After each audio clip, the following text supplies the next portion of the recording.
Hello and welcome to Conversations with the Voice of Reason. I'm your host, Benjamin Boyce, and today's conversant is George from the Chivalry Guild. He's a author and poster over on X and Substack, and also has a book that you can purchase via the links below. In this conversation, we talk about his stance on the need for masculine virtues in the modern world, specifically via the complex distributed virtue system of chivalry. He's a fascinating, forthright guy I highly suggest to follow. You can find his work via the links below, as well as links to support this work. Without further ado, here is George from the Chivalry Guild. It's nice to meet you. Yeah, likewise. Thanks for inviting me on. Oh, my pleasure. Absolutely. I've been following you for a while and watching your content flourish. Yeah, it's been interesting. How long have you been doing your thing? Oh man, coming on 8 years pretty soon here. Okay. I first saw you years back on Alex Kashuta. Oh yeah. That was my introduction to your project. She's a sweet dame. What was your relationship to the internet? Or how has that been? Like poster, consumer, like when did it switch from ingesting to digesting?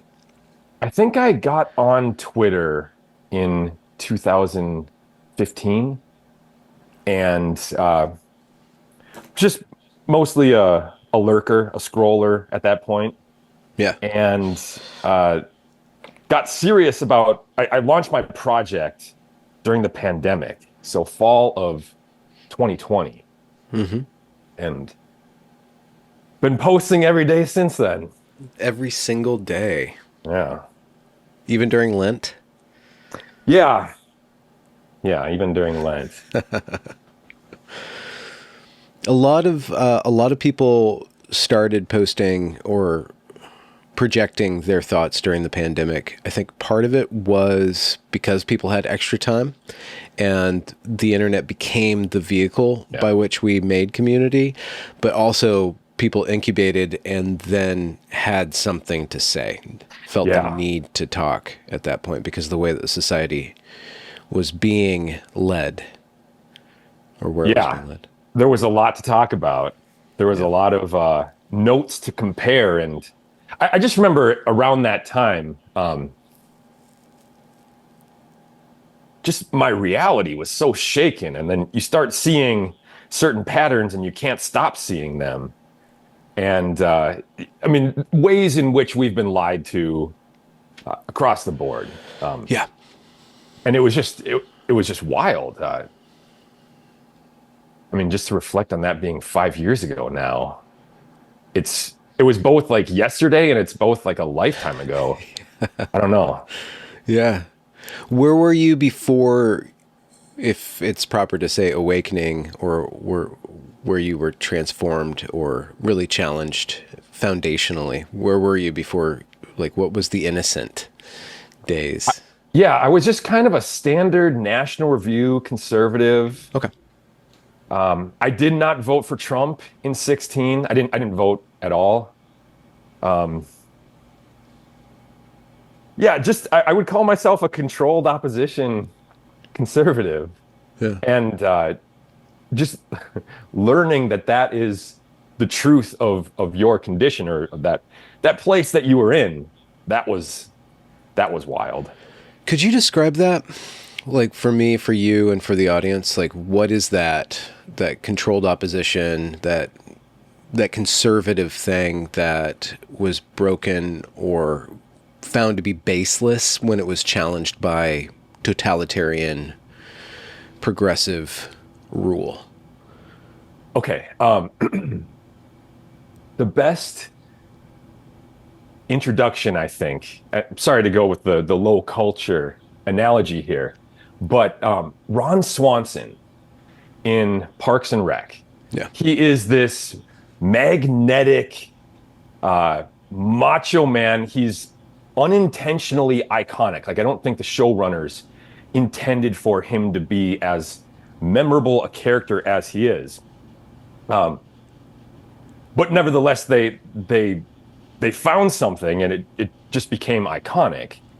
But the larger insight of the show, if you ask me, is that Ron Swanson, for all of his magnetism and his vitality, he ultimately poses zero threat whatsoever to Leslie Knope and her, kind of nanny bureaucracy regime.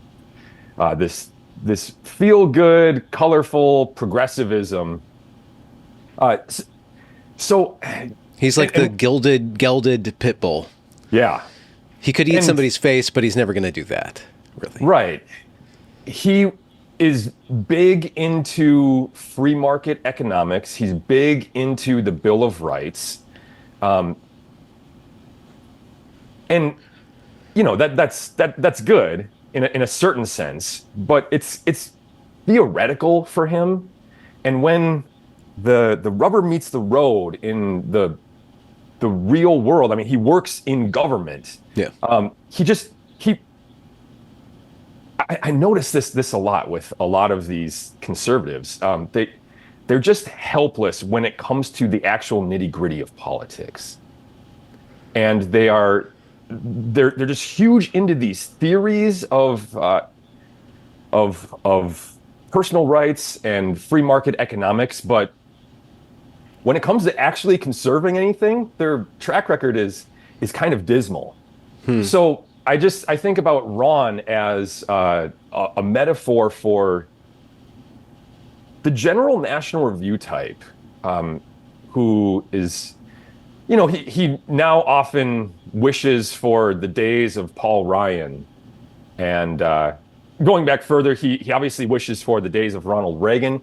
He seems to think that the policies which Reagan pursued in the 1980s are still applicable to the problems of the 2020s. Like, this is this kind of be-all, end-all political vision, which not only, I mean, I think it's fair to argue, like, don't apply to the problems today, but might have in some ways caused the problems today.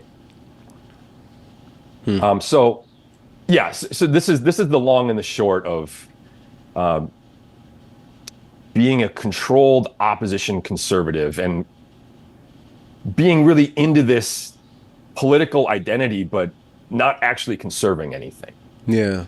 Well, it's really difficult to conserve things because of the framework that we live under, the emancipatory framework, where we're going to liberate people to do as they wish. And when anybody can do anything, nobody can say no, really. And it's really hard for anybody, I think, right now to draw a line anywhere, other than being spicy on the internet behind an Anon account and maybe bashing gay marriage, or or the gender issue is a really easy one because that's a very extreme emancipatory project. But when you want to draw the line, when you want to actually conserve things, like, you have to pick some point in time to say, okay, that was far enough. But any point after that time, that far enoughness has become like, whoa, that's really restrictive. Who are you to tell anybody to do anything? And plus, in order to affect a boundary, to re-erect a Chesterton's fence, you have to manifest strength in politics. And strength from the right is fundamentally demonic from the point of view of progressivism. And that's why Daryl Cooper, the Martyr Maid, even questioning Churchill and Hitler and the whole complex of World War II, even questioning that or trying to add nuance to that, sends alarm bells through a lot of conservatives. Like, well, we don't want to go back to fascism. We don't want to go back to nationalism. We don't want to go back to any sort of particularism or homogeny that is exclusive. We need to get along to go along, right? Yeah. Yeah, I mean, on that note, just the only thing that people can say is, so long as it doesn't hurt others. you were talking about like the limits. So long as it doesn't hurt others, that is the only thing we are comfortable, the only framework we're comfortable with using for placing any kind of limits on others. And I'm just, in this day and age, I'm more and more impressed by people who have just the chutzpah to say, no, actually, this is not good. And I'm not going to need to cite some social science to back up my point. I'm making a claim that what's being proposed here, or this way of conducting oneself, this isn't good, and it shouldn't stand.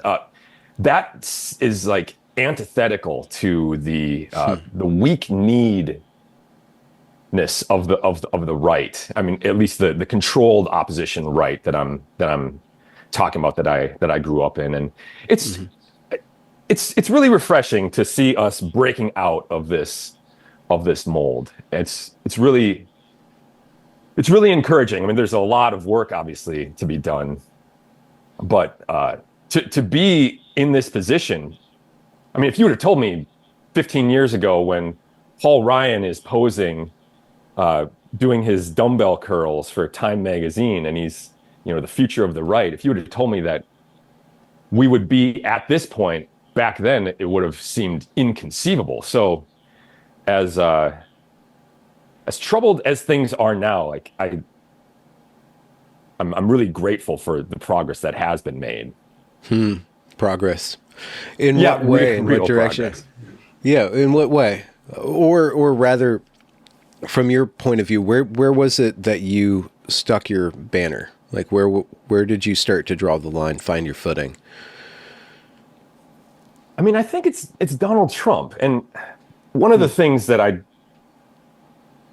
so I'm into chivalry, obviously, but I really like, not the point of my interest in chivalry is not just that I want to return with the V instead of the U, or go to reenactment societies and go to exhibition jousts. I'm really interested in chivalry. I mean, I do like medieval history. I like medieval aesthetics and all of that. But I really like this as a way of approaching virtue ethics. Okay. And, for all of the complaints that people have about Trump's personal failures, the man has significant virtues. And one of those, obviously, is courage. And it's really enlightening to see how contagious courage can be when it's properly demonstrated. And Donald Trump's ability, again, he might have failed in certain other aspects of life, but his ability to look the establishment in the face, look them in the eye, and actually start making fun of them, start taunting them, not agree to their terms of debate. That has been just wild to behold. And it's in like the proximity to his courage that a whole bunch of other people have discovered courage. And this would apply to some of the more notable rowdy troublemakers on the online right. For me, it was just noting that the cultural prestige of the left isn't that's not written in stone. That's not the way it has to be moving forward until the end of time. And to see muscular, courageous, compelling, funny. I mean, that's, let's add that about Trump. Trump is maybe the funniest man in the United States at this point. To see these guys being brash and being courageous and being funny, that was a real turning point for me, because again, to go back to those Obama era days, it was just, I think you replied to my tweet on Jon Stewart. Jon Stewart dictated terms of cultural engagement. He, he is determining who has status. He is the one who is lampooning these really awkward conservatives, and just that, just getting used to that as the way that things are, and seeing that, well, wait a second, that's not the way they have to be moving forward, and seeing people really challenge that. That was a major turning point for me. I don't know if that makes sense, if I'm being Stuart is a very fascinating like cultural figure, because he embodied a one, he's very funny, and he's really sharp too, and he's really good at his craft. I mean, he waxes and wanes on how poignant he was, or he has been. But he injected a sort of distance from the power structure while also forwarding the power structure. And it worked when Bush was in office. But once Bush and that whole conservative project was out of power and Obama was ascendant, there was no longer attraction. He could no longer deconstruct sincerity, because the credibility was his sincerity. So we had to return to sincerity. And so laughter kind of died in a way, and comedy kind of went fallow. And it wasn't until the cancellation campaign started to happening where comedians started to really push buttons and go for pushing buttons. And they've discovered a big audience of pushing buttons, that irony, sarcasm, and that kind of deconstruction could take hold against the Obama era stuff. But there's an aspect right now in the online right, and that's a very big, broad, it's not even a coalition, it's just kind of a morass of voices and discussions. There is irony, there's deconstructionism, there's like this postmodernism, and I don't think postmodernism is necessarily evil or corrosive, but it is juxtaposing and using irony to affect meaning making. But there's also a sincerity there, and I think the sincerity in the online right is what really triggers not just the progressives who are descendant, but the classical liberals, the left me's, the people who were embraced by the conservative community because they started to critique the left, the anti-woke, and they are having a really hard time grappling with the sincerity. And your account plays with the sincerity. You bring up the sincerity. Chivalry is a serious business, and I'm wondering. I would like to explore that with you, like having a sense of humor, but also having a sense of seriousness, and balancing that out, navigating that, and also being a leader. Because chivalry is a hierarchical structure. It requires that the leaders know leadership, but also know how to follow, know who to follow. Yeah, I mean, my thoughts first go to listening to a full cast audio production, an audio book of the Song of Roland. There's, I think it's Blackstone Audio. I got it on iTunes. And I was just taken aback by how incredibly straightforward the narrator and the characters are about what they hold dear. And just to, contrast this with, I had been a big fan of the super sophisticated golden age prestige dramas, the HBO, the AMC shows. And those are just steeped in irony. They're steeped in this, being so damn sophisticated. Mm-hmm. There's that line in The Great Gatsby where Daisy says, like, my God, I'm so sophisticated. I got that impression, as well made as so many of these shows are. There is that sense that the showrunners are really impressed with themselves.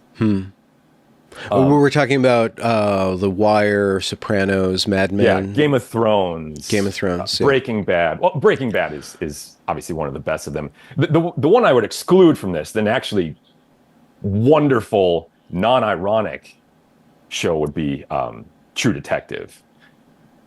But and I can go into details of what I mean. I think Game of Thrones would be the best example. But the point is that to hear this medieval song acted out, and to hear like how straightforward these people were about their ideals and their heroes, I was kind of taken aback. I was kind of like looking around, hearing if like to see if people around me were catching this. Like, how can this be acceptable? You know, the trademark line of the Song of Roland is him declaring that the pagans are wrong and the Christians are in the right. And you know, it's just one of the points I like to make is like, imagine if Netflix is adapting the Song of Roland, like how they would handle that line. They would have to undercut it in some sophisticated way, or you know, have him discover that actually the Christians were in the wrong and the pagans were in the right. Yeah, learn an inclusive lesson where we're all equal. Yeah, right. And you know, to make the connection, we've got this adjective, frank, to describe people who are straightforward in their speech. Well, that relates to a tribal identity, to the Franks, Charlemagne being the greatest of them. This is how these people understood themselves. They understood themselves as being free men, and being free, they could speak the truth freely. So that was kind of the start of it, was just this unabashed frankness in this production of the Song of Roland. And it really just got me into thinking about the evasiveness of all of the stuff that I've been raised on and that has been really formative for me. And that was kind of the beginning of it. Yeah. When I think about Sopranos, Mad Men's my favorite. I think it trounces Breaking Bad by several miles, but that's my own aesthetic. It's a respectable things. But Breaking Bad included, they take it's this weird play on the anti-hero. Tony Soprano's the perfect example, and I think everybody follows from The Sopranos. This era follows from The Sopranos, where we're going to take seriously this guy who's not just flawed, but revels in vice. We take vice very, very seriously, and vice is put on kind of a pedestal, and I think the intention of that and the power of those stories when your main character is a Don Draper or Walter White or a Tony Soprano, is that if you're coming from a place of knowing virtue and watching it violated, you wrestle with morality. You can question, well, why is this immoral? But if that's your basis, is The Sopranos, if you're growing up and The Sopranos is what your basis on, then you don't have a direct relationship with morality. You have a direct relationship with immorality, and morality is this strange thing. Right. So it in the Tarantino breaking through or breaking down the good and exploiting and reveling in blood and baseness, it works as it releases a lot of energy to break those social norms. But for everybody that follows in the wake of broken social norms, they no longer can have that really potent relationship with immorality or morality. And so I think that what we're witnessing now with all the productions, including Netflix, especially Netflix and Amazon, I've never watched The Boys and I never will, but I've seen clips of it. They have no relationship with even taking the guy seriously. And it's really funny when modern productions, contemporary productions, their heroes, their anti-heroes actually become valorized by the right. And you see that, like the Joker, I guess, was one example of it. And so they have to break it down. You're like, no, you can't have any virtue. Even the guy who's antisocial, the misfit, he's only supposed to break down structures. You can't reformulate a structure around him. It's all discord. And discord makes sense within a song of a chord. but we're broken from the Song of Accord. That's incredibly well said. I'm actually looking forward now to going back and listening to this and reviewing what you just said, because that's great. I've never heard it put quite that compellingly. Which is, I mean, I think that's why I would just say that Rust Cohle in True Detective is different. He is actually moving towards something, and I mean, maybe you know, it's a slightly over the top character, but it's wonderful. Like the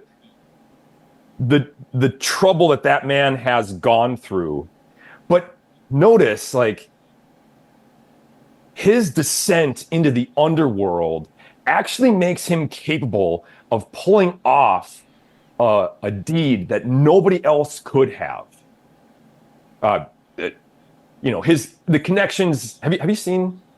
Several times. Yeah. Yeah. Okay. So I mean, the connections. Well, the first season, I got through the second season and I put it down. Right. I mean, the connections that he makes in the criminal underworld. In all of those ways, he is capable of accomplishing this thing that nobody else would have been able to do. Well, and at the end, people. I mean, I've heard people say that the closing scene is inconsistent with the rest of the show, and I think that that's wrong. I think that Rust Cohle is a saint who has, like I said, been plunged into the underworld and has to go through that. He comes out at the end and he makes a kind of stunningly unironic, unfashionable statement about the light winning. He is not, like you were saying about Tony Soprano or some of these other guys, he is not permanently fixed in that darkness. So that's why I like him as a counterexample. He's extreme. If you watch the show, the first few episodes, he's extremely, like, almost Reddit tier, cringe, pessimist, right, and just obsessed with the darkness and the funny. It's a perfect piece of writing. With Woody's character. Saying, shut the fuck up, you're right, and like, could you listen to yourself, like being totally over him, and Russ taking himself way too seriously. Right, he takes himself way too seriously, but then you start to see that underlining that is this deep pain, this deep forsakenness from God. So it's such a forsakenness from God that he knows God exists because of how forsaken he is. Right? Yeah, absolutely. And so and he earns the ability to make sacrifices, even though he wants that woman who puts her baby in a microwave or whatever horrific thing, says you should probably kill yourself. He's really like, you should kill yourself. He really doesn't give a shit. He wants to destroy these evil degenerates, but then he's able to find grace in sacrifice, and his sacrifice means something. Absolutely. He is capable of an arc that so many of these other anti-heroes just are not capable of, because like you said, they're stuck, and their writers need them to be stuck. They couldn't really conceive of possibilities of them not being stuck. You disagree with that? No. I'm thinking about Walter White, and it's just a descent and a descent and a descent and a descent and a descent. That's why I don't. And Skylar, his wife, there's just gaps in the writing that disappoint me. But we don't have to get into minutia of that show. But it just I get sick actually by just watching like this eternal downward spiral. It's like, what's the point? Like, okay, he's just going to have to do something even more awful. You're just going to have to show, like, all you have to do is, all you have left as a writer. And there's a guy, do you know Dave Green? He's pretty active online. The distributist, right? Yeah, the distributist. He his original stuff 2015, 2016, 2017 is just brilliant. He was way ahead of the curve of the a lot of the points that the online right is making, he was already making. But he did this analysis of the Game of Thrones and how J.R.R. Martin will never be able to finish it because he can't accept, in the foundation of his vision, he can't accept God. He can't accept the good. It's always, he has to break away. He has to break down. He has to, thwart expectations. Yep. At every Subvert. time. So it's subvert, just constant subversion. So at the end of Subversion, you get basically the writers of the Game of Thrones, the TV show, and it's brilliant what they did.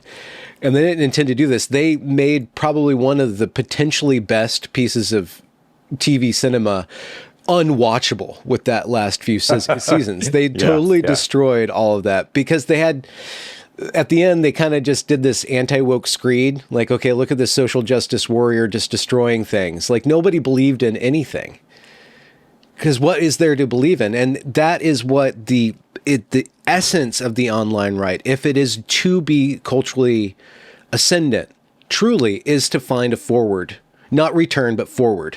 And I don't know what value you need to swap out to make it cool to the kids, but, it's got to be forward. And what is that? And it's got to be sincerity with a sense of humor.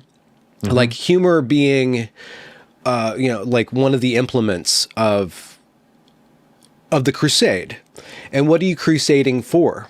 And that's the question. Is it Christian nationalism? Where does the vision begin for you?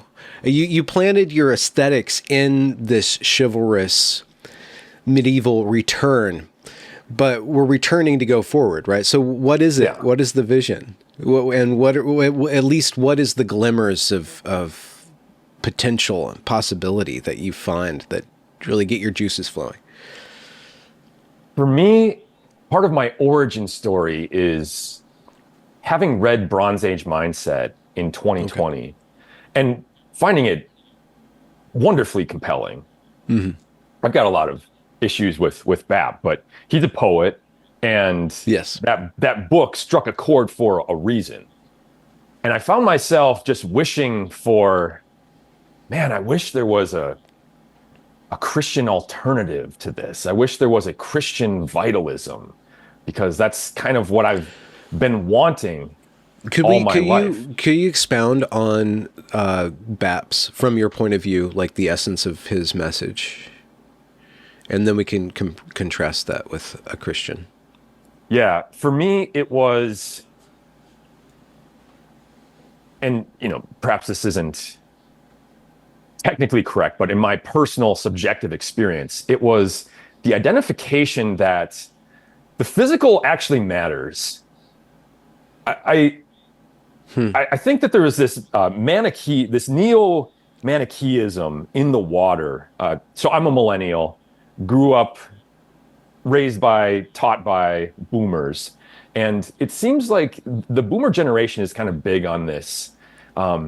It's what's on the inside that counts. Never judge a book by its cover. There is like a separation. Content of character. Yeah.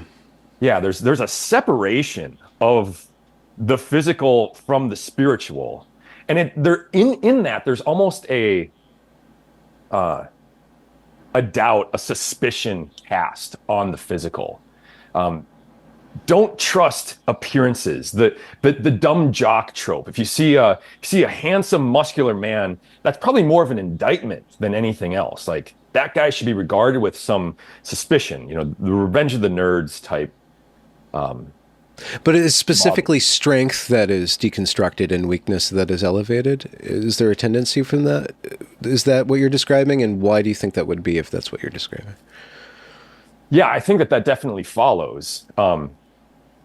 Also, just something that is visually pleasing is kind of suspect. Unless it's erotic. Yeah. So there's always like a split-mindedness here. Okay.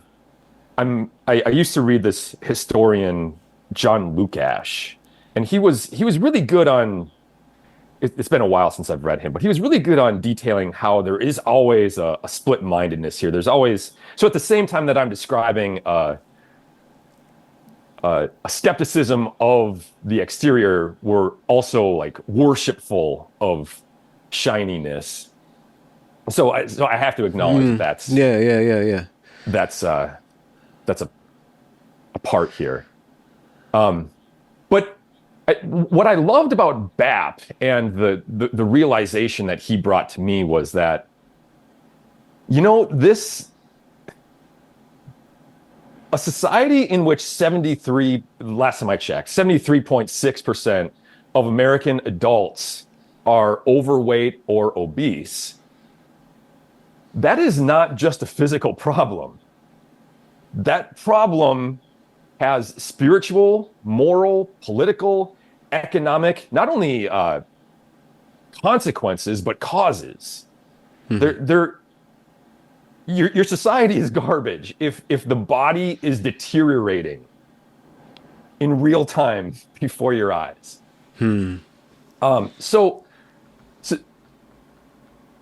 all of these truisms about never judging a book by its cover, about appearances being misleading. BAP really helped me to understand that's actually false. I mean, obviously there are cases. I'm not saying that runway modeling is synonymous with moral virtue. That's not the case I'm making. But there is truth told in these outward forms, in these appearances. Yeah. Yeah. So that was the start of it, and just the idea of thinking about physical health in a more serious way than I had been used to. That was the start of what BAP got me thinking about. And BAP also is just great on friendship, the importance of brotherhood, and the way in which the regime really wants to drive wedges. And obviously one of the wedges that's most frequently used is just the fear of being gay, the questions of homoeroticism. What's going on? Why are these guys spending so much time together? Why are they so fond of each other? They must be gay. Those are the things that first come to mind when I think of the influence that BAP has had. Yeah, I don't know where it came from, but with this obsession with homoeroticism, I think it came from the academy. I think it came from a type of hermeneutic that was fostered in the post-Christian academy, reading texts and being subversive and like looking for that potential electricity and then projecting that potential electricity onto every male relationship. And then I think going back to TV, there was what was it called? There was a short HBO series about the Iraq War, and it was this crew out in Iraq during an invasion, and they were super homoerotic. They were always talking about each other's junk and always coming onto each other and stuff. And like there was this relationship with sexuality that was just really wide open, and it was from a journalist's perspective, so it might have been more or less accurate, but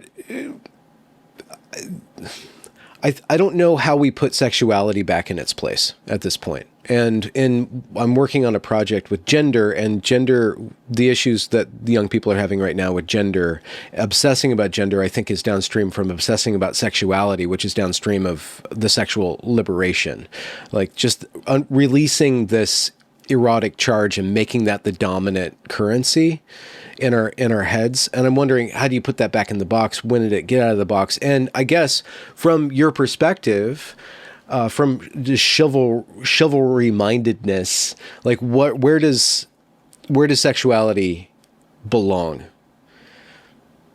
Okay. Yeah. And I just want to make a note. Like I want to get back to where BAP led me, but okay. This question is an important one. Well, and then this is BAP involved too, because BAP is constantly banging the drum that the conservative or the religious right's preoccupation with sexual purity causes a number of problems. For me, and this gets back again to discussing Trump and Trump's virtues. I've been really fascinated. I don't know if you've read any Joseph Pieper.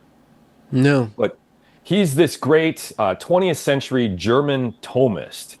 His most famous book is Leisure, the Basis of Culture.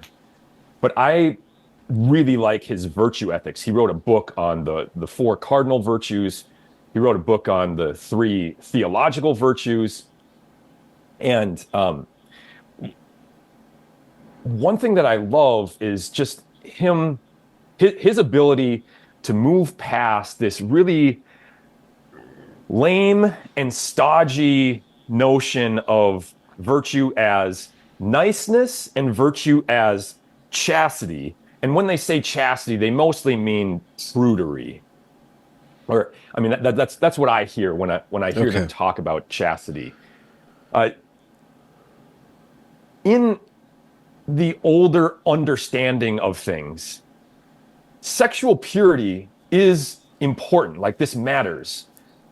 Your self-control when faced with sexual temptation. But it's not the be-all, end-all of virtue, as for whatever reason we've kind of made it these days. And it, in particular, it's not simply that you're committing a sin in fornication, but in doing that, you are also you're training yourself to see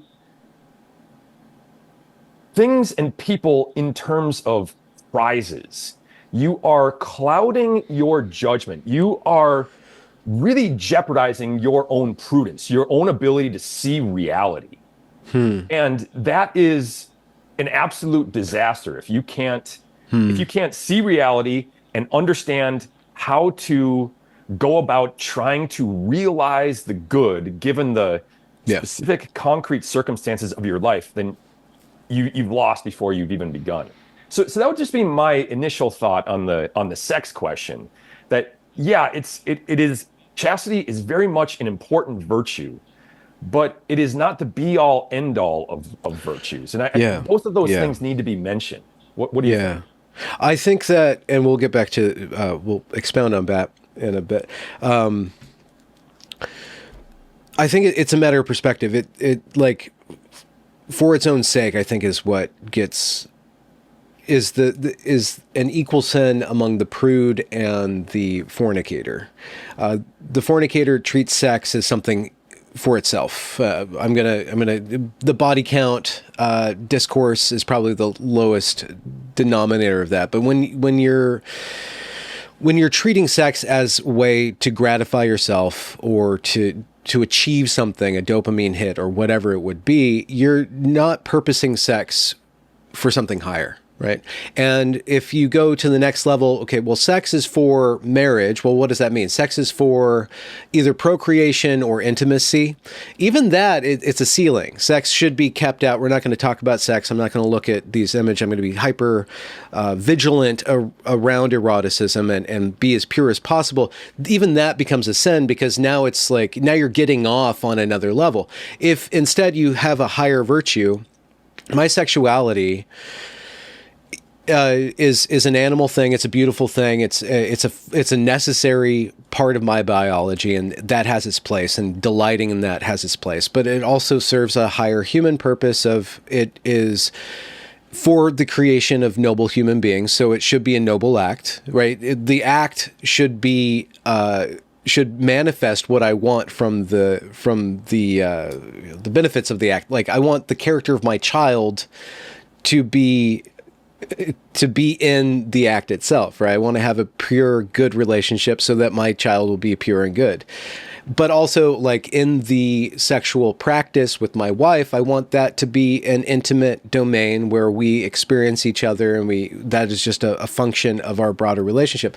But also, and this is where you have to have a theological or spiritual component, my sexuality, just like every other aspect of my being and my behavior, is in service of worshiping God.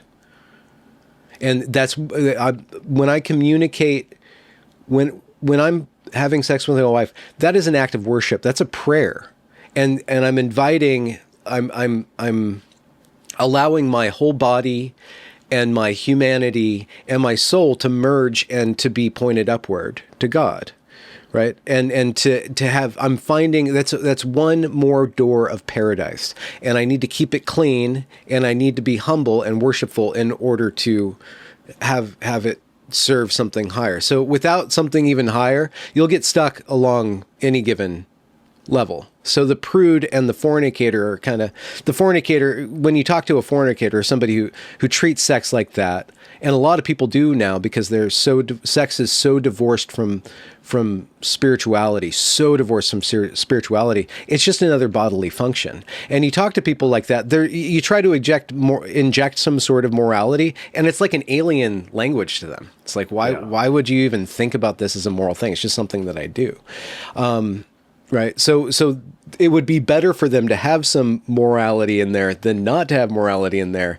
But when you get morality in there, it's still a process of understanding that in every act, in every deed, I am beheld by God. God is watching me, and I'm worshiping God.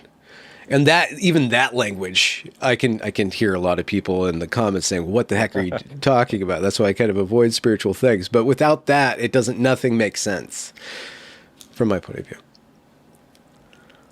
Yeah, I think Pieper says that the prude doesn't take seriously the statement repeated at the beginning of Genesis that the things that God creates are good. God created procreation. God created sex. It is good. It's also something that is so good that it needs to be kept within certain bounds. And to your point, when it isn't kept within certain bounds, it becomes not only destructive and awful, but also kind of gross. You know, these a lot of these promiscuous people are just like, they're physically kind of disgusting. So yeah, and then they necessarily have to revel in that disgustingness. They have to make that the virtue. They have to make the ugly the virtue, or else they can't stand themselves. This is like the whole point. I mean, to get back to prestige dramas, this is the point of Girls. I don't know if did you watch Girls? No, I never watched that, but go on. Yeah, they just show, I can't even remember her name anymore, but Lena Dunham. Yeah, they show Lena Dunham in all of these different states of undress and doing the deed, and it's supposed to be a joke. Her appearance it becomes like a gag on the show. So yeah, I mean, we don't need to belabor this point, but the most beautiful things need to be kept within certain bounds, and when they are not, they turn bad fast. Well, yeah, not even malevolent, but meaningless. Yeah. So going back to Bap on that note, like, how does he create meaning? So he broke through something for you. He broke open something for you. What is his potency? What is that charge for you? Like your reaction to that?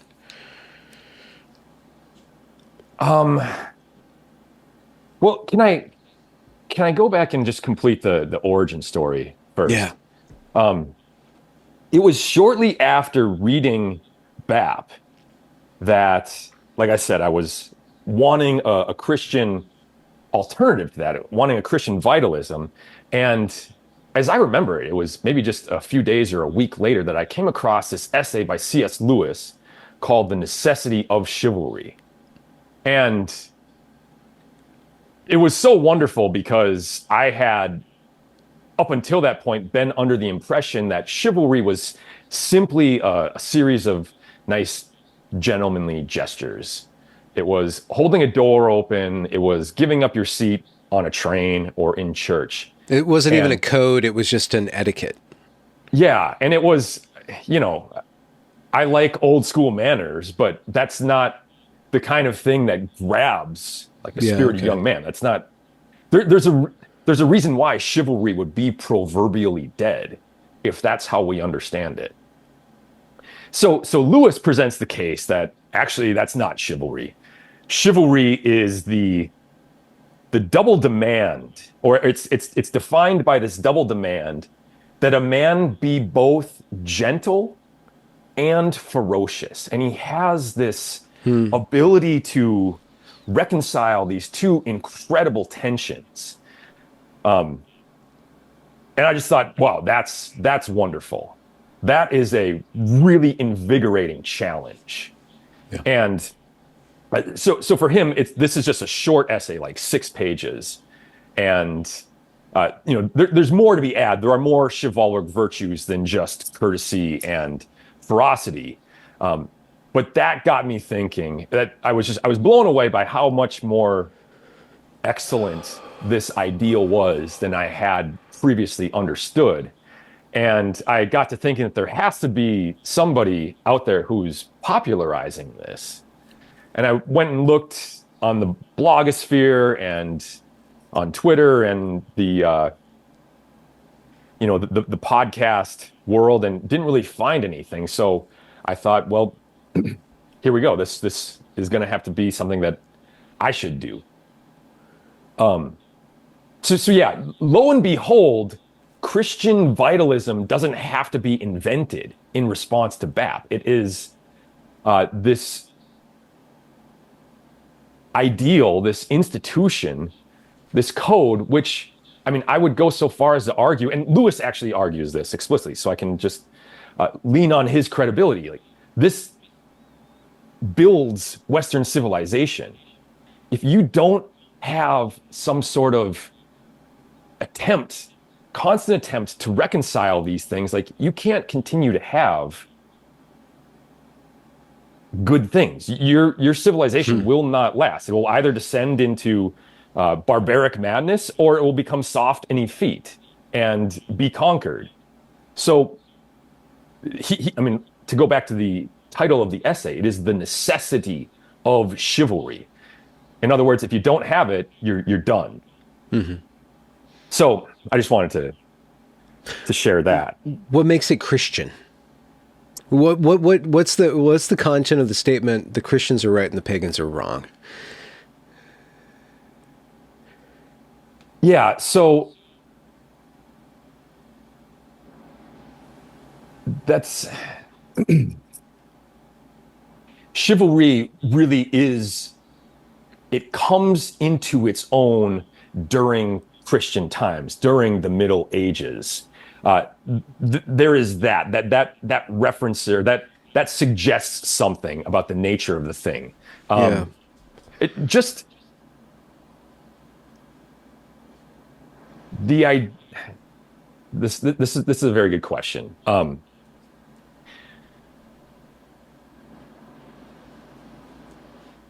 This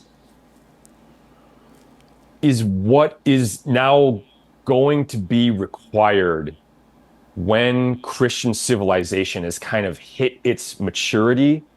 It has, it becomes the religion of the Roman Empire, and then the Roman Empire kind of falls apart. We go through the Dark Ages. Things are being put back together.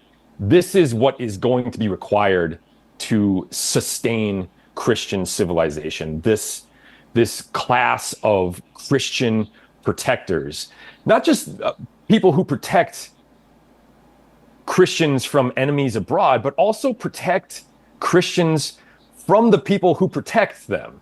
In other words, there's that that great line from True Detective where Marty asks Russ, "Are you? Do you ever wonder whether you're a good man?" And Russ says, "No, I don't wonder, Marty. The world needs bad men. We keep other bad men from the door." That's that's a great line, but it overlooks the attempt of chivalry to make these men who keep other bad men from the door like good themselves. Like that's the challenge pose. That's the innovation here. And in that way, I see it being deeply Christian. Yeah. There's this ability for the lion to be a lion with all the selfishness and violence and pride,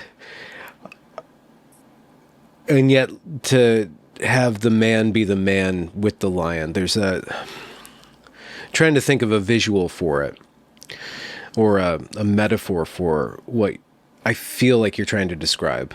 The man who's in complete mastery of his faculties, but those faculties are no less strong for being mastered.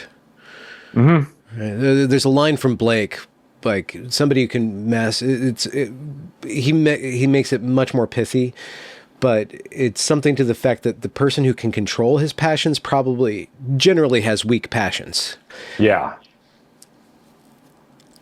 Yeah, that's such an important point. And that this gets back to things we were discussing earlier about chastity and about kind of the trad notions of virtue. Once upon a time, these virtues were required when people had like real passions, when people were really alive, when they were really red-blooded. And now when we live in deader times, we've kind of confused the thing which restrains that energy with the thing that is good in itself. So, there's a lot to think about there. Why are you a Christian? I think that the church gives the best description of reality. I mean, when I think about my own experiences and my own spiritual battles, I think that the account that the church gives is, like I said, the best. And ultimately, this points to, I just think that the truth claim that God was incarnated on earth and then suffered, died, and rose from the grave just strikes me as true. And then after that, I think that the flowering of Christian civilization, which is related to that, is also a very powerful testimony.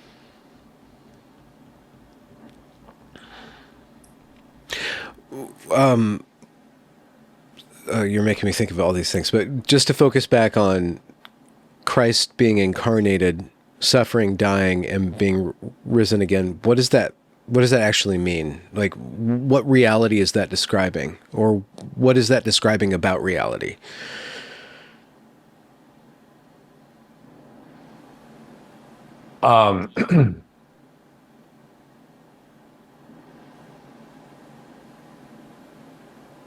That something went terribly wrong at the beginning. And there had to be this remarkable atonement to fix what went wrong and to give people the opportunity to be reconciled to God as they should have stayed. I mean, to be in relation to God as they should have been from the beginning. So I guess when I'm talking about like the spiritual things that I experience, this will sound weird to people, but I think that demonic attacks are just absolutely real. And I think that, here we can like just to go back to the pandemic in the last 5 years, you can see in actual history, at least I can, the works of a saboteur to just mess everything up. I mean, let's just,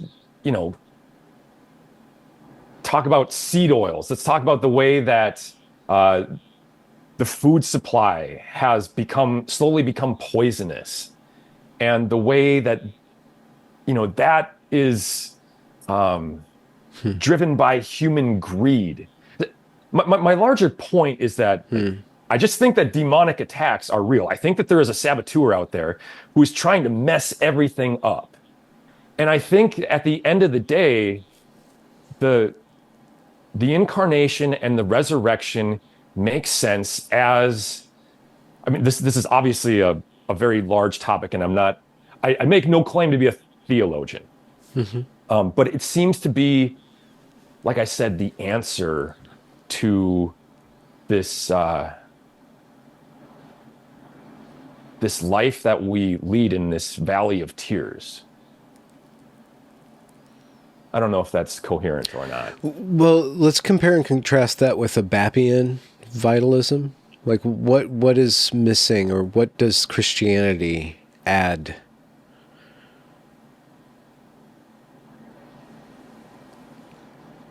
Well, I find that if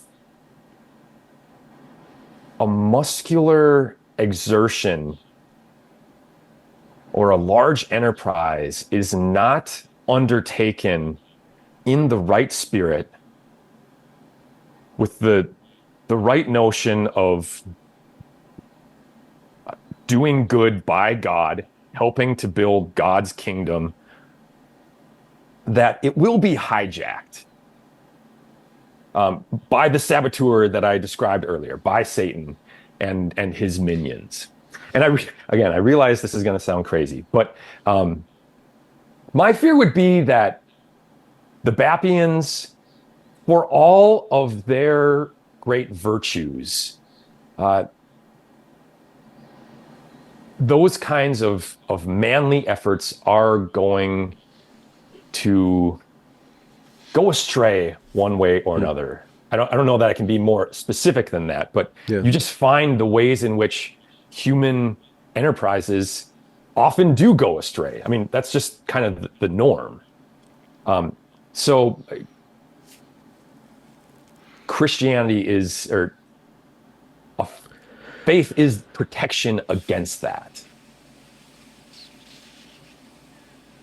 I'm wondering how vitalism announces itself on the world stage, and Trump is, I have no idea what's happening or what he's doing or why he's doing it, but he's pissing a lot of people off, and that's what we elected him for. And he's making all these trade wars, and he's upsetting the market, and he's doing all these things, and you're like, one or two is like kind of cool. Like, oh yeah, okay, piss off the establishment, and but what's your end? Are we really? Why are you talking? You're still talking about Canada? Like, where are we going? Like, we going back to like American exceptionalism plus expansionism? Is that what we're doing? Like, I have no idea. So I'm just kind of like letting the guy do his thing and letting politics be politics, especially for Lent. I'm just letting it be what it is.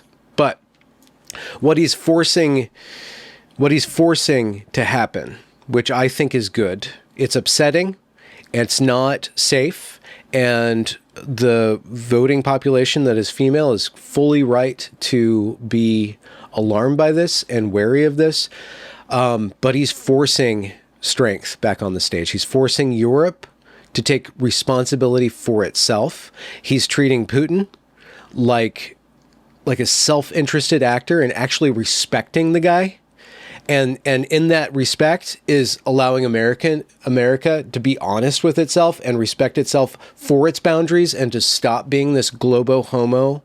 We're gonna carpet bag the world with all this gay race communism or whatever the heck it is, right? But once that illusion of the longhouse globalist one world uniparty facade is shattered, the reemergence of the strong man and self-interest and particularism comes back to the fray. We haven't had that since World War II. And that came to a head with Hitler. And there's a reason why Hitler is just idolized. And I want us to get beyond fascism because it completely, that the vision, the post-World War liberal, classical liberal vision of any sort of particularism as inherently fascist needs to go away, because what you're presenting is Christianity, and there was not Christianity. What I think everybody agrees that the Nazis were not Christian. I'm pretty sure that everybody agrees on that. Even the people who are just absolutely have what TDS, but for Hitler derangement syndrome, which is actually a thing. But with the emergence of the strongman is the reemergence of danger. It's the breaking out of these bonds of diplomacy and soft power and persuasion and back to bonds of coercion and authority and straightforwardness. And that risks war, like actual war. That risks actually putting things on the line. That risks actual sacrifice. And without Christianity informing the strong men, then the reaction to the strong men is going to be such that we will go back to the trajectory that we were on with Kamala. The antibodies to fascism will be excited against any sort of strong man without Christianity actually informing and guiding the strong men. I think I'm just riffing on our conversation right now, but I think that in order for women, specifically, if we can make it a gender question, in order for women to unplug from all of the rights and the grift that the government is giving them and go back to serving men and following men actually need to be worth following. Oh, yeah. Absolutely. And it can't just be a Bappian pheromone animal. I think the BAP thing is just the reemergence of the animal, and it's great for what it is, but the animal needs to be ridden, or because the animal can't lead. The animal just eats and fucks. You know, like that. It was interesting. He just came out with a tweet about how he doesn't ever want to watch anybody eat again because he had his favorite prostitute over to eat sushi, and you're like, is this the end all be all of what it is? Like, you're just gonna fuck and you're gonna eat and you're gonna be disgusted by yourself for putting yourself in that situation. I don't pretend to understand what BAP is, and like, I don't know. He's totally he's playing a game. He's really smart. I would love to have a conversation with him. I don't mean to slander him at all, but like, there's that thing. It's not pure. It's not high. It's just animal, though. I'm not going to say it's low either. It's beautiful for what it is, but it's just animal. And as you mentioned, like, we did need an injection of that to get us out of this stupor. I mean, as far as Trump goes, for me, first and foremost, he, with his singular gifts, put a stop to, or paused, at least postponed, the gay race communist takeover of our country, which was pretty much assured under Kamala Harris, under a There's Harris no presidency. no other direction it would have gone. And the Democrats would have established a permanent majority, a permanent electoral majority. I mean, barring a Franco-type uprising in the United States. Like, Republicans never would have had a chance to win an election again. The fact that Trump saved us from that, the fact that Trump is, as I understand it, putting a halt to, or patching up the southern border so that it's not just hundreds of thousands of people coming through a day, whatever else happens, that service provided is just invaluable. We owe him so much for that. He clearly has a method to his madness, or well, it seems like he has a method to his madness, to make an outrageous proposal. People go nuts.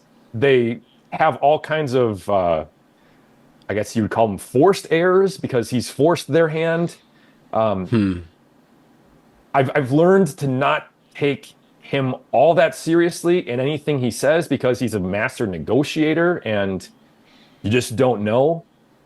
I also think I'm not the first one to say this. It's very much a Charles Haywood point, but Trump is the forerunner. Like Trump is the one who he's kind of the Coriolanus who busted in through that door single-handedly and opened up possibilities for the rest of us. And to go back to the early 2020s, I have found that the revelations that were thrust upon me about the reality of the world that I live in,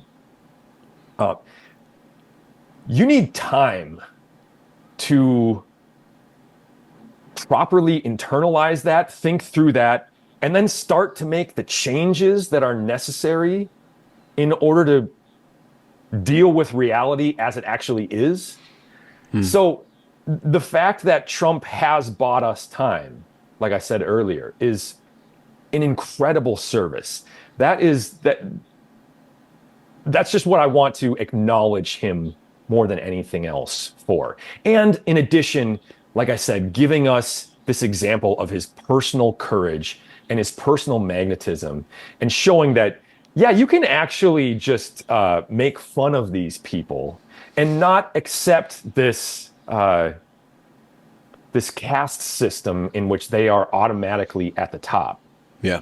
So long story short, that's my ode to Trump. As far as the rest of it goes, I don't know. We'll see. Yeah. Yeah. So you wrote a book. Almost Why killed would you? me. Yeah. Why would you do that to yourself? If I had it to do over again, I would seriously rethink it. What was the process for you? I had been posting for a couple of years at that point and just had a lot of notes and a lot of ideas coming together. And, Michael Anton in that review of Bronze Age Mindset for the Claremont Review of Books, which really launched it, he said that ultimately there's got to be more than just posts. A movement has to have more permanent, I realize a book isn't permanent, but more permanent, more lasting expressions. Yeah. So that struck me. So I thought that trying to put together these ideas that I've been working on for a long time would be a good idea. So set about trying to compile those notes and expand on them, and gave it my all. I don't know if my all was good enough, but yeah. What did you discover through that process? About the process of writing, or about the process, or about my subject, Or about you? oh man.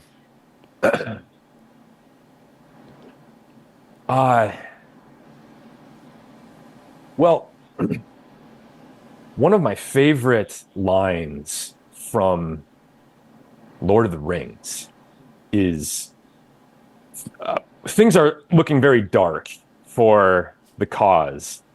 And Gandalf makes a claim about how despair is for those who have seen the end beyond all doubt. We have not. And I think this is a beautiful expression of what hope actually means. Hope is not this sunny, cheery optimism. Mm-hmm. Hope is about regardless of what you're going through, you put one foot in front of the other and you keep going. And when you keep going, you give good things the opportunity to happen. Yeah. Here, this gets back to my clumsy argument for faith, that really God as an actor in history is obviously very significant, and he works through us. And our job is to stay in the game and to give him a chance to work good things through us. So I guess I learned that however awful the process of trying to put these ideas down on paper is, if it's worth doing, you just have to keep going. I also learned so this applies particularly to writing, but I think it's also a metaphor for life, so I am an over reviser, and I want to get lines that might be good enough more than just to where they're more than just good enough. Yeah. And that's good. Obviously, we should revise our work pretty thoughtfully. But after a certain point, there are diminishing returns to that process. You have to live with good enough, and you have to just move forward at that point and do new work. Because if you're just going through and constantly polishing up work that you already did in the past, you are going to stagnate as a person. Okay. Yeah. So your account is the Chivalry Guild. A guild is a social construct. So what is your relationship to your message? I'd like to get into what your message is, the core of your message. And I think we've been elucidating that. But then there's your delivery system. But what's the result? What's the next step? Like, one of the barriers to actual right-wing realization is the social aspect of it. We can post forever. We can write books forever. But there's got to be bowling lanes, or there's got to be at least some reenactment, if not just to like figure out how a sword is swung, right? There's got to be some, like, what's the where does the idea osphere meet reality? Is it through community? Is it through just your own life and just living an example and putting that out there for a path forward for other men? Like, where does it cross the border from? Yeah. So first and foremost, it's me trying to share things that I wish I would have been taught earlier. Yeah. And things that I think would have made a large difference in the trajectory of my life. So there's that. And then, yeah, I want this to be a very active, relevant ideal that I'm trying to push. And I think that, I mean, I have tried in my own ways to start projects with my friends. We turned my garage into a gym, and it's a work in progress, but the aim is to have a number of people working out with us. There is something beneficial in building together, these things together. We also make mead together. Projects like these, so one of the core virtues, and I'm sorry, I just mentioned that kind of offhand, but the mead making, it's pretty wonderful the way that things can be discovered when you undertake and commit to these kinds of projects with your friends and rediscover old wisdom. We use an older method for making mead. Just whatever in like the Tocquevillian sense, just these communal projects are these bonds, these loyalties that you build, like this is resiliency against the swarm. You know, that that wildlife documentary about the lion who that the clip, the lion wanders out from the pride and he gets swarmed by a bunch of hyenas and they're having their way with him. It's 1 against 20, and just one-on-one he can take out any of them, but the 20, it's just too much for him. And then just as his doom is about to be brought upon him, another lion shows up, and the two of them scatter the group of hyenas. Just in whatever ways we can build those brotherhoods through those projects, and I think it has to be like active projects. I think it's not just sitting around drinking IPAs with our friends. Like that's good. But building things, making things, there's something different in that. So I haven't figured out exactly how to. I've tried to like share these projects that I'm undertaking as a way of encouraging others to. But then I also think that what I'm striving for. Well, and I would eventually like to start a school. So that's another thing I need to mention. But the things that I'm striving for, I don't think it's enough just to hope that this thing will catch on and there's a bunch of personal choice. A bunch of people will just voluntarily say, "Oh yeah, this thing that this guy is promoting is good. I want a part of that." But that there also are public policies that can make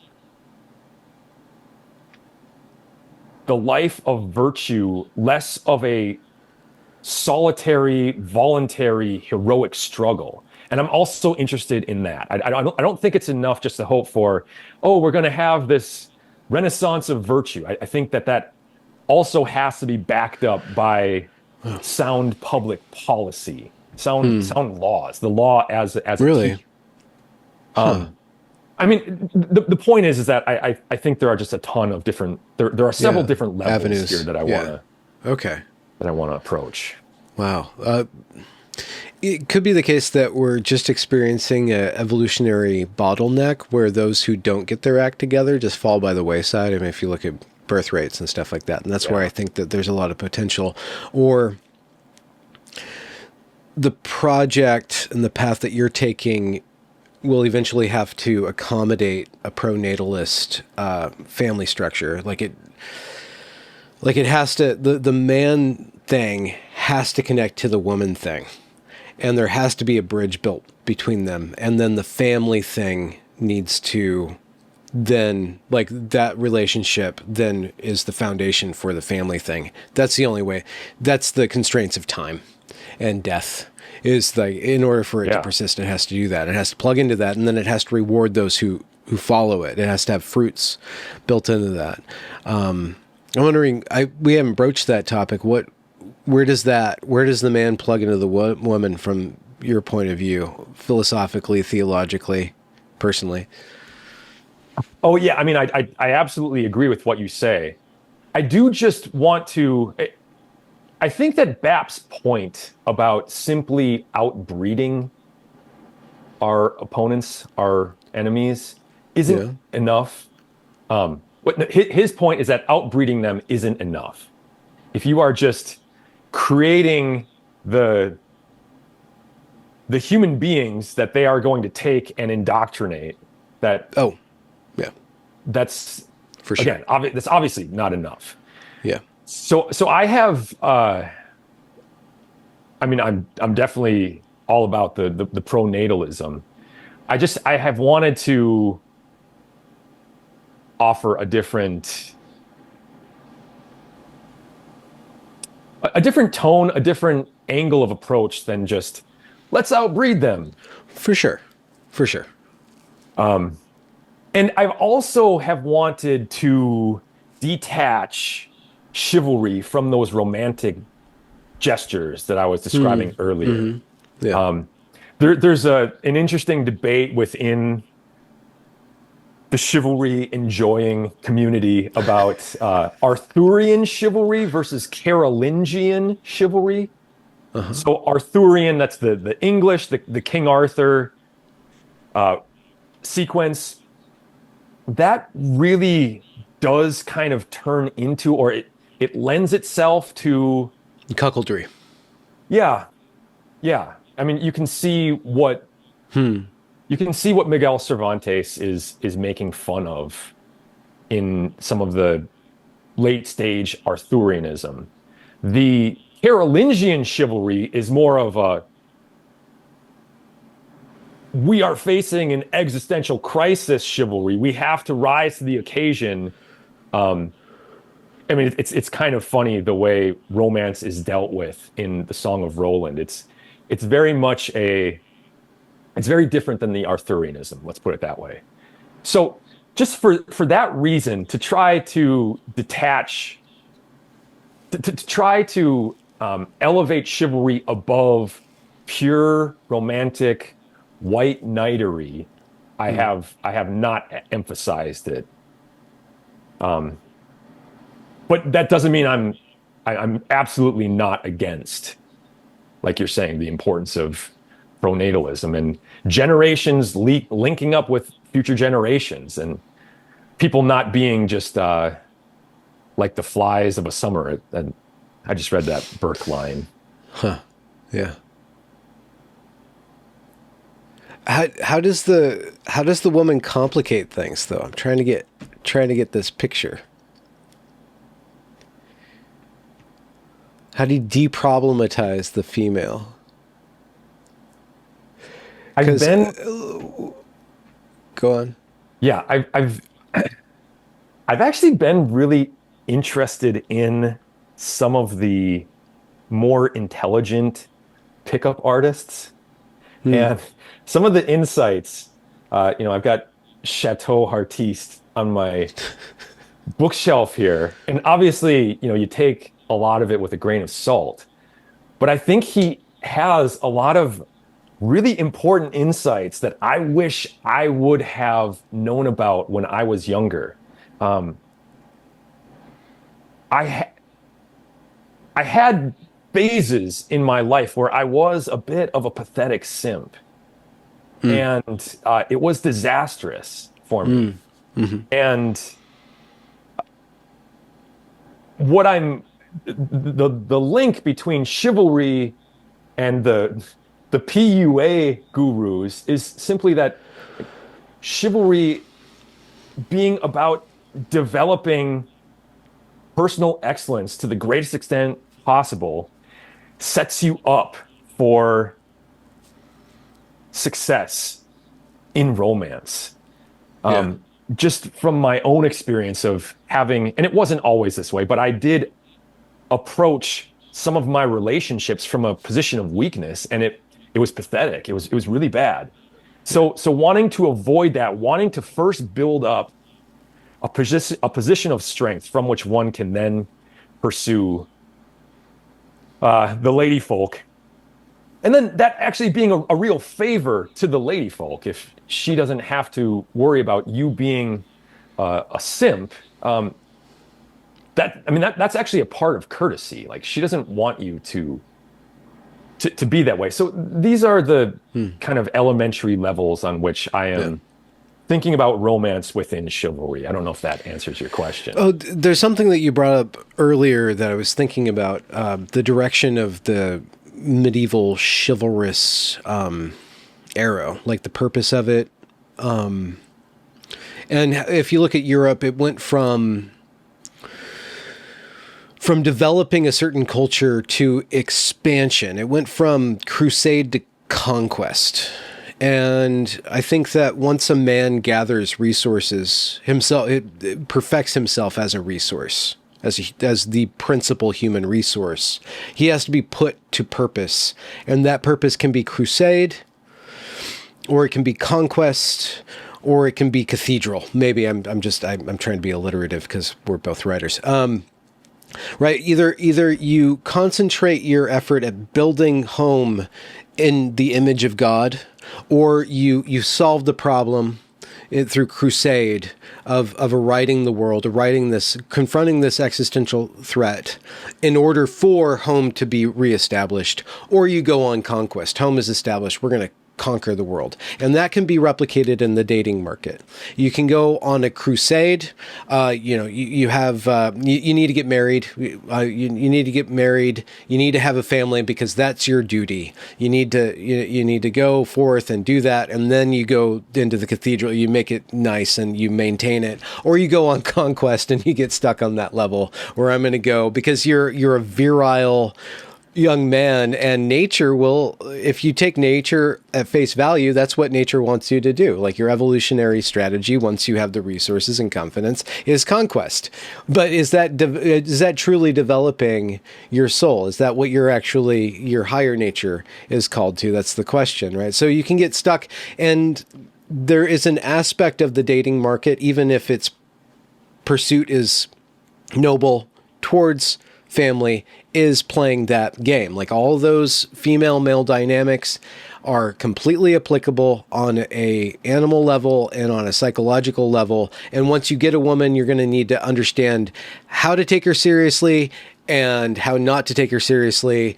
And there's this tricky thing where you never call her silly, but when she's being silly, you don't take her seriously, but then you always afford her utter respect, but at the same time, allowing for a certain wiggle room with regard to interpretation on how things are meaningful or not meaningful with regard to a mutually shared beneficial reality. I'm trying to make a rather misogynistic point with a little panache, right? But at the same time, I'm going to pivot a little bit here. When we talk about virtues, I keep on coming back to humility being the foundation from which all other virtues arise and are actually fomented and built. You're humble within the face of your own nature. You're humble before God, and you're also humble before your spouse and before women. It's like, from my perspective, in these arguments, you're wrong, or like you don't even make sense, but at the same time, I'm just a child too. I'm just a creature too, and I need your input in order to round out myself. Like there's something about me that necessitates a woman. There's something about a man that necessitates a woman, and there is a dynamic.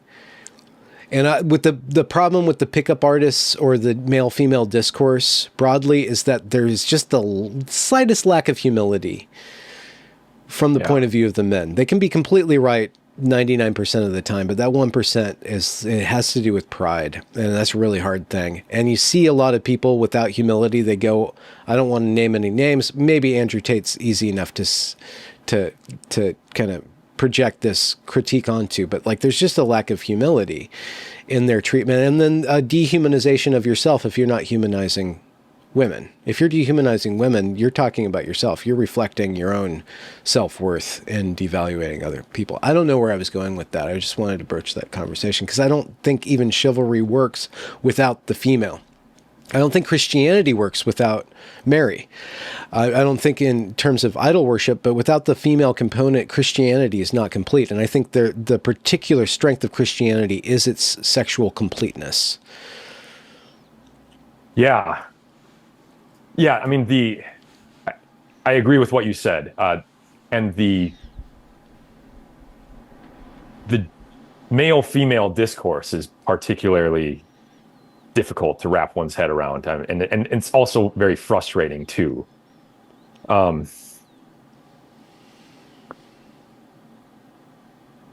Just as you were talking, I wanted to note that I mentioned Joseph Pieper and his virtue ethics earlier, and he makes this wonderful point. I thought this was invigorating, that humility and magnanimity are not nearly so in tension as we've been led to believe. Humility, great-heartedness, the desire for great things and the eagerness to make yourself worthy of them. But that these two things, and he's quoting Aquinas here, he says these two things are tandem virtues which make up the basis of the theological virtue of hope. The desire, for great things, at the same time, the acknowledgement of one's own smallness in the face of the divine. I'm really eager to just clarify that humility is not about this stooped shoulder, self-deprecating attitude that we tend to think it is. It's a proper assessment of reality, in particular, your relation to the divine. You did not create yourself. You are a created being. Therefore, you are so much less just compared to the divine. Don't think that you can eat this apple and become as God. That's the essence of it. The fact that those two go together like beautifully and form the basis of hope. I just wanted to mention that because I love that insight. What do you mean by magnanimity? Yeah, great-heartedness. Sometimes it would be pride in the proper sense of pride. It would be a desire for great things. And this is, like I said, fully reconcilable within a Christian understanding, because if you are made in the image and likeness of God, you're made for more than just sitting on your couch playing video games. Eating potato chips, doing degrading things. Like you're meant to go out there and do important work. So those two things guiding us, and maybe that points towards what you're talking about, the high stakes venture of starting a family and having a stake in the future through your family. I don't know. I don't know quite where to go with that, but yeah. So when you break from the controlled opposition point of view, what was one of your biggest crises of faith? What was one of the things that you really perhaps were embarrassed about having to let go of a belief or an assumption? Like, was there a crisis point? Or did it just naturally follow in a chain reaction? I think it naturally followed. I think, if anything, the crisis might have been about just being embarrassed about how thoroughly you were duped, and the ways in which you accommodated the other side and their expectations of you. I mean, the best example, or a good example, would be the left are the real racists. The left are the real sexists. Just accepting their frame and working within their frame and justifying yourself to them. I mean, it naturally just puts you in this subordinate position to them, acknowledging their superiority.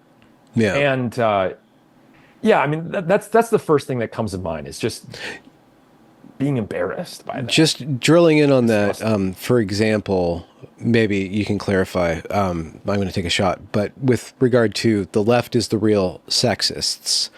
They're sexist against men, and now they're sexist against women because they invented a way to maximize sexism through the transgender thing. But going that tact is assuming that sexism in and of itself is a negative thing. It's assuming that sexism, it's not analyzing why does sexism exist? What is it there for? What is the truth content of that? And is it actually a bad thing? Are men and women supposed to be equal? And if not, how are they different? And how do you establish respect between those differences that isn't subservient or isn't an appeal ultimately, which is what sexism does, isn't appeal to a higher authority ultimately. It's an appeal to a progressive, centralized equalization process that will then shuffle and create equality, where equality maybe doesn't need to exist. Yeah. Maybe respect, maybe a completely different frame like respect. And I think chivalry in its romantic conception, even if that is degraded, gives rise to, there are these differences, and through these differences, both the male and the female can become greater through subservience to each other, through rising to each other. Right, the woman through chastity and purity, and the man through a virtuous heroism, like create some sort of diadem where mere equality is never going to accomplish the heights.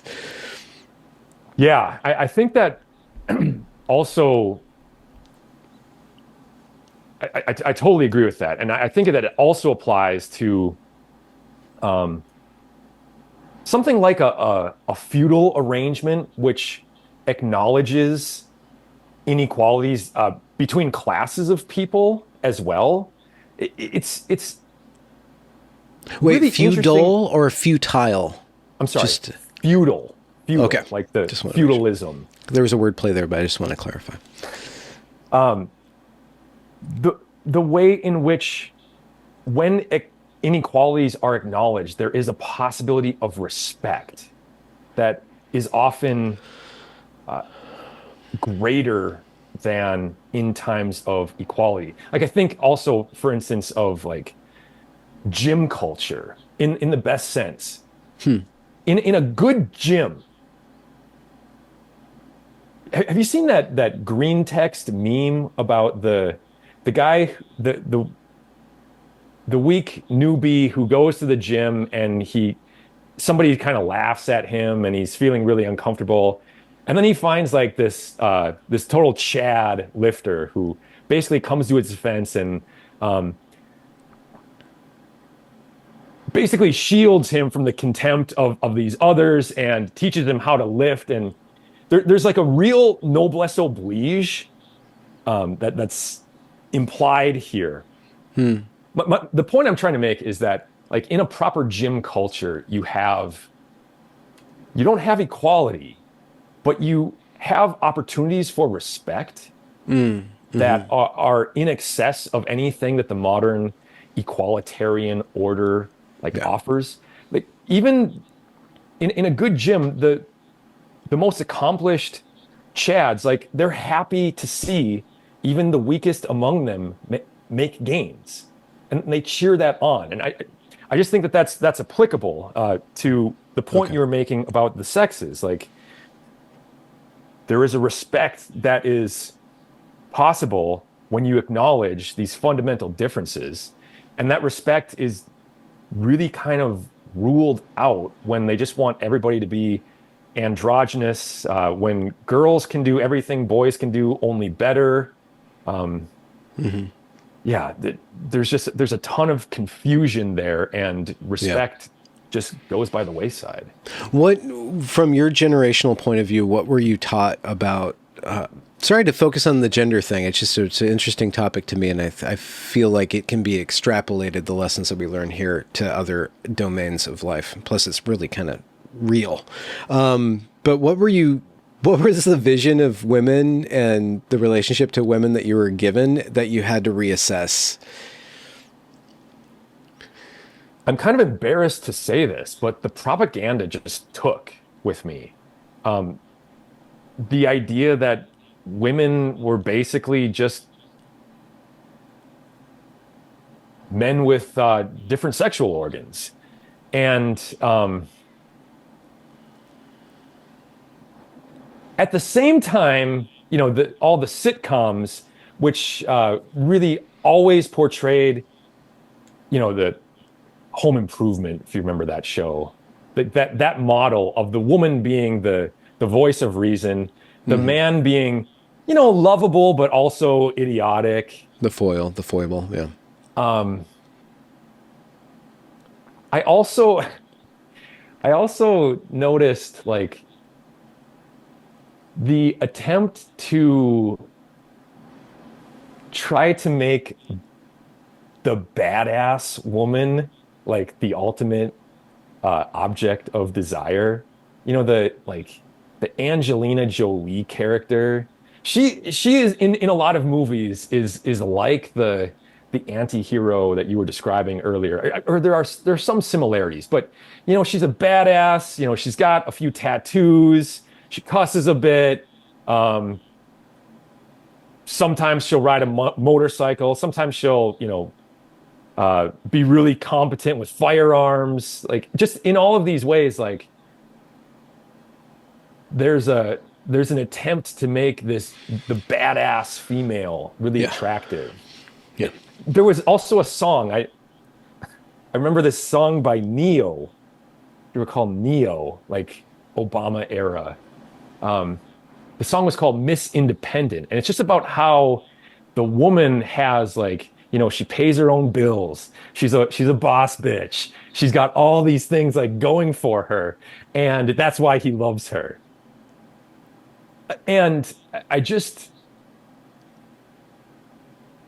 think about that in some of my romantic forays, the way in which I assume that that's what a woman is, and that being a recipe for disaster, like to go in with this very bad understanding of what a woman is. So anyways, those are a few things that come to mind.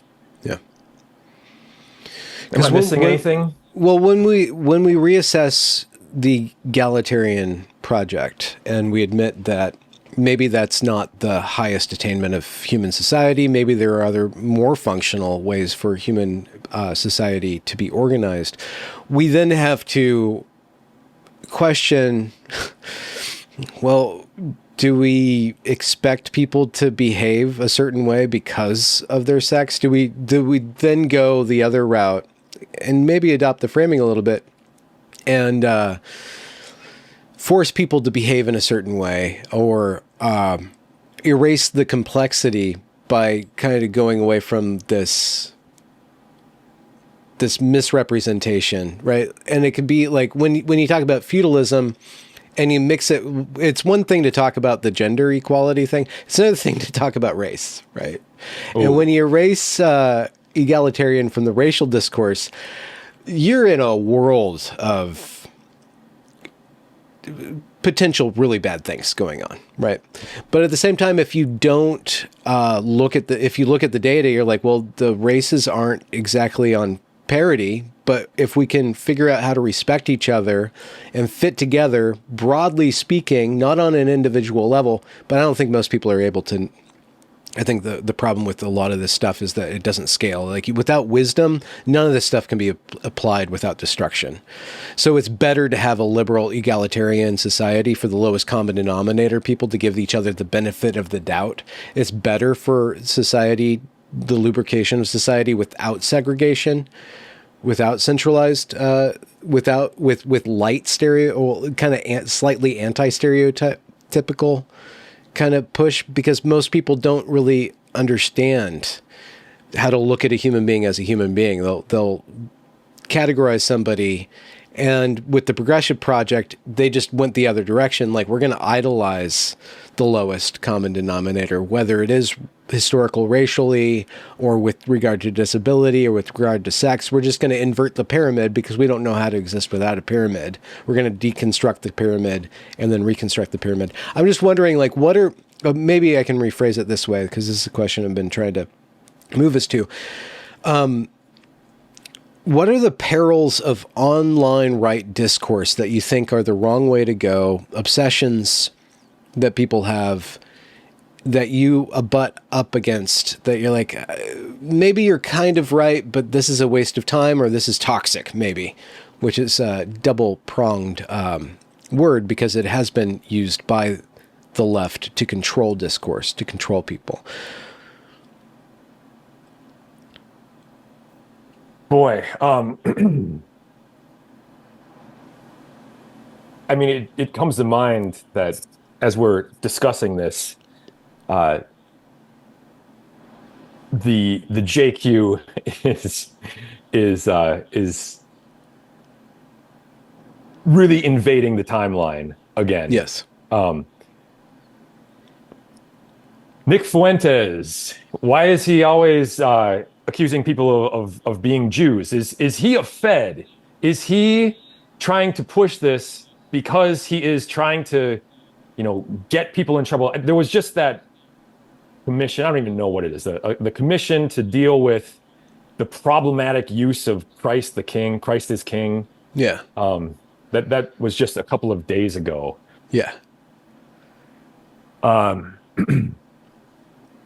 Which is an interesting thing because it's kind of a leftist tactic. If you can make something synonymous with anti-Semitism, then you can control people because that is at once the driver of anti-Semitic thought because you're making it off limits, and it's also it's kind of it's mind control because you're construing any use of the word phrases Christ is King. You're slandering it by association, which is a leftist tactic. But at the same time, there's probably content to that you want to disaggregate from that. There is a code word there, and there is like this demand, this fealty demand. Say Christ is King. I think it was Jack Posabo was trying to do that. Was made fun of for that. I was just reading about the French Revolution and how Robespierre thought that people who were pushing too hard the de-Christianization aspect, the angle of the revolution, he suspected them of being Austrian spies who were sent in to make the Jacobins look bad. Mm-hmm. And it's kind of a funny parallel to, is Nick Fuentes a Fed? Is he not a Fed? What is the use of him and his minions just swarming your replies if you say something that is insufficiently acknowledging some of the big questions that people have? I don't know. This is.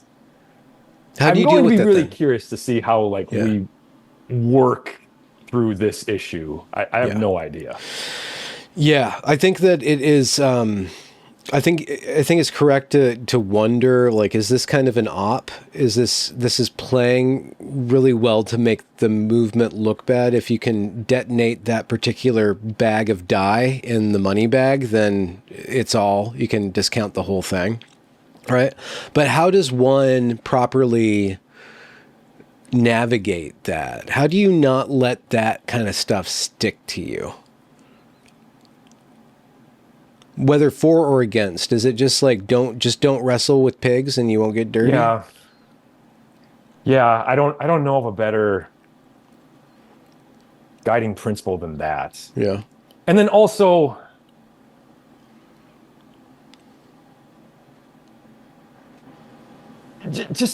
Also, how I wonder. I wrestle with how much can be gained by just going there in the first place. I don't know. In general, I love the idea of noblesse oblige. In my studies of chivalry, this is an ideal that's basically synonymous with chivalry. What is the meaning of that? What is the content? Noblesse oblige is it's French for nobility obligates. So the old idea was that if you were actually noble, you were required to deal with those who had less power, privilege, status than you generously. Your position was not for the sake of your exploiting the peasants, the commoners, as the movies like to point out that's basically the only purpose of nobility. And I mean, this is kind of wandering specifically from the race question, the JQ, but just as a guiding principle, our future does kind of depend upon having nobles who actually act noble and aren't just out to plunder in, they're plundering in more subtle ways these days than ever before.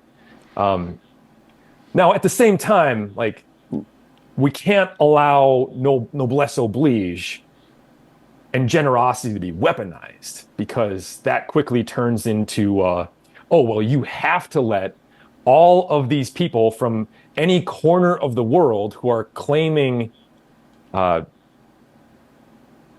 trouble to be let in your country. So even with that, there's a fine line to toe. And these are just kind of the tensions that we always have to reconcile. Yeah. I guess that's kind of my way of dodging your question about the JQ. No, I think and race. It goes back to what you were talking about. I'm always afraid of saying magnanimity. Those N's and M's get me tripped up. Yeah. But there's an aspect of the behavior. What marks one as a noble spiritually is a capacity for action, is a competence. And with that competence is an obligation to lift up, to serve those who are less than you on a variety of vectors. Now, that lifting up can be construed as, well, we all are equal. We're not equal. But you don't have to accentuate. If you're accentuating your betterness, you're no longer noble.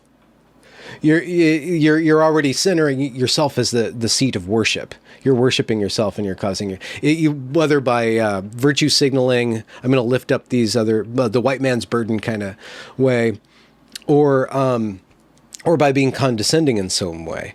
But the Christian perspective. I don't know if Jesus said this or not, but the purpose of strength is to strengthen the weak.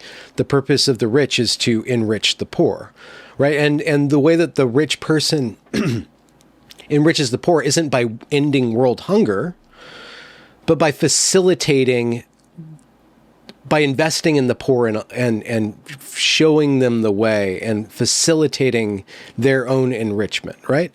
There's a way that Bill Gates can go about dispensing with his fortune through controlling the world by making it better, or there's a way that he can use his wealth to enrich the world. And it's going to be the case that world hunger poverty is going to be with us. And Christianity has within itself the capacity to accept poverty as a human condition, not try to solve it, but to manage it and to be a steward of the earth and the steward of mankind rather than the solver. And that's where the world government and the Weffy types, the Schwabs go, and the Fabians go. We're going to solve the problem, which just creates another problem for them to solve the problem, which creates another problem for them to solve the problem. And so I just wanted to expound upon that. And so if one recognizes, maybe you can do a cultural supremacy tack to this. If one says, and this is how I've felt forever, is like you look at the products of Europe, of Germany, let's say, like the thinkers and that exaltation of beauty and the Enlightenment and the artistry in the peak of Europe, like that is the greatest culture to ever exist. Like that created beauty and exaltation in the arts far beyond anything that I've seen. But then Americans have done with our new arts, with movies and stuff. There's this greatness, and I want to adulate the greatness. And that doesn't mean that because I put one thing on the pedestal that I devalue everything else. But that pedestal, that mark is still there, and I am called to rise to that mark, to try to attain the heights that I see, and not to denigrate. I don't need to denigrate any other culture to uplift or to pursue greatness. I don't need to it slanders greatness to be supremacist about it in a way, maybe. Yeah, this is one of the reasons why I am attached to chivalry the way I am, is because I think it does, it offers the best approach for this problem of equality, democracy, and so I'm amazed at the way in which within our, for all the lip service that we pay to equality and to this country is founded on a distrust of nobility, of classes. At the same time, we have allowed a class to rise, an oligarchic class, which is far worse than, the worst stories that are told about the old regime in France.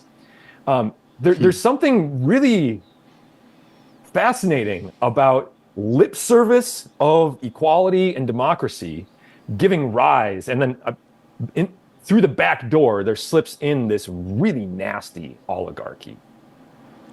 I much prefer this idea of, you know what, people actually aren't that equal.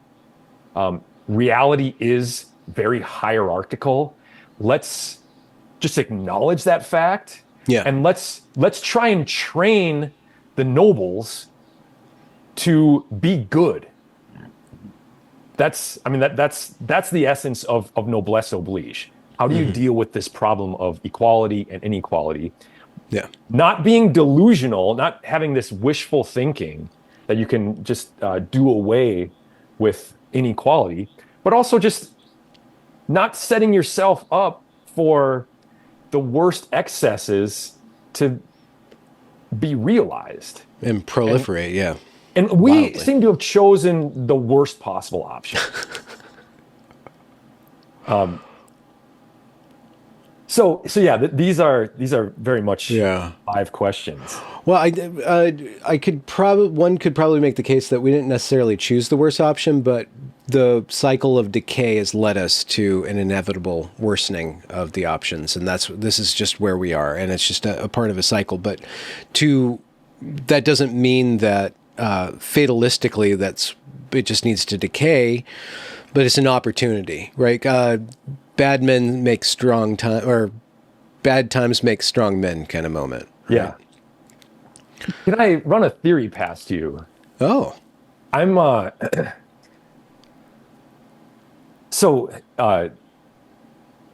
Tocqueville, in the beginning of Democracy in America, has this description of how he's writing in 1830, and he says that everything that's happened for 700 years has led to the diminishment of the noble and the raising of the commoner. And this is democracy for him, the leveling of conditions. Mm-hmm. And so he points to like the printing press,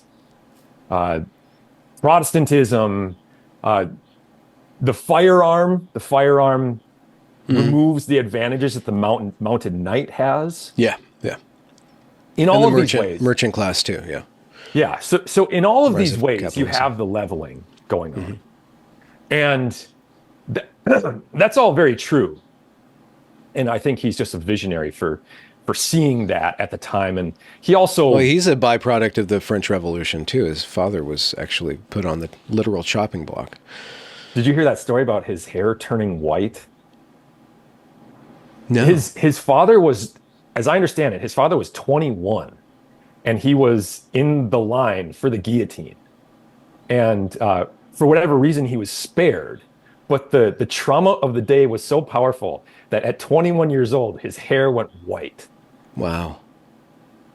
But so anyways, I think, though, that we are entering into, and this is relevant for my project because chivalry is obviously hierarchical. But I think we're entering into a phase now where hierarchies are reestablishing themselves with a vengeance. And so a couple of examples I would offer would be just obviously like the human body. If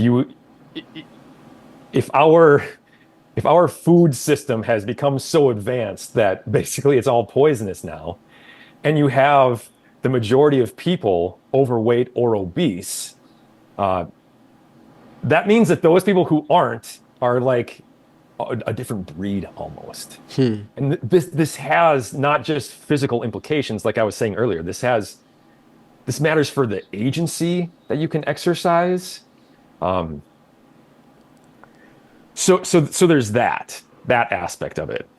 Social media, I think, also drives this, in that the majority of people are not going to handle this miraculous technology very well.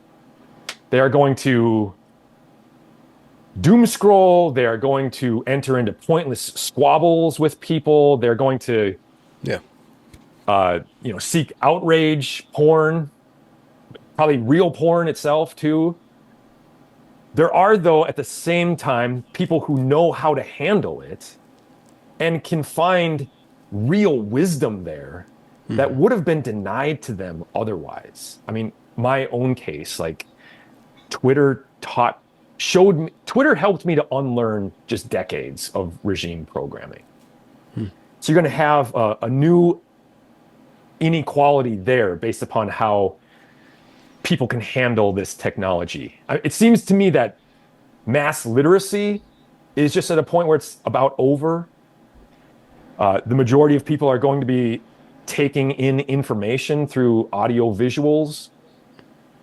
That doesn't mean that reading is over, but it's only going to be for talented, disciplined, autistic, nerdy people. I'm seeing a lot of ways in which I'm trying to make the case that the era of human leveling seems to be coming undone. Do you have any thoughts on that? Well, I think it's that leveling was through technology and other technologies in the broadest sense, like including social technologies and capital and interest and all that stuff. But once we all arrive where the difference between the life of the highest percent and the lowest percent is, well, just in America, let's say, like the lowest, the bum has access to a cell phone, right? You can argue about housing and the stress of bills, and there's a lot of economic problems, but functionally, we all live like kings. If you look back through history, we all live through kings. What more could you need, really, to satisfy yourself, to satisfy your base low? We're basically basely afforded equality. So now the inequality is going to be in agency, is in choice, is in discipline. And then that's going to reestablish people who are higher performers in this world. In the social media domain, you're going to have small number of accounts that get most traction, and most people are going to be either lurkers or reply guys. And somebody who wants to go from reply guy to a poster will start posting and then either learn the tricks or not learn the tricks and go back to a reply guy. Then the market is also, like the information market, is also going to prioritize. Somebody tried, I think it was Noah Bloom, maybe. It was taken as a criticism of Joe Rogan that Joe Rogan has the curiosity with the breadth of the sea and the depth of a puddle. Yeah. And I think that I would just listen to his Martyr Made podcast, and I was kind of like, Joe kind of didn't really get into it. Like, didn't really, he just kind of kept it on a shallow level. But Joe is performing the function of allowing for people to go from one domain to another domain, and then there'll be a bunch of channels like mine or other people who do better in the numbers than me who go deeper into other topics, right? Not everybody, there's a place for the generalist to actually allow for cross-pollination of the deeper things. And the generalist is going to be more popular in the numbers than the particularist, but I think that you don't need to envy the generalist if you're a particularist, and you respect them, and then the generalist generally respects the particularist, because the generalist can go and look into the deep pool, interview the guy who's deep, whose curiosities sent him really deep, and then kind of come back and do another thing, stuff like that. So there's going to be, but then there's also going to be purveyors of slop.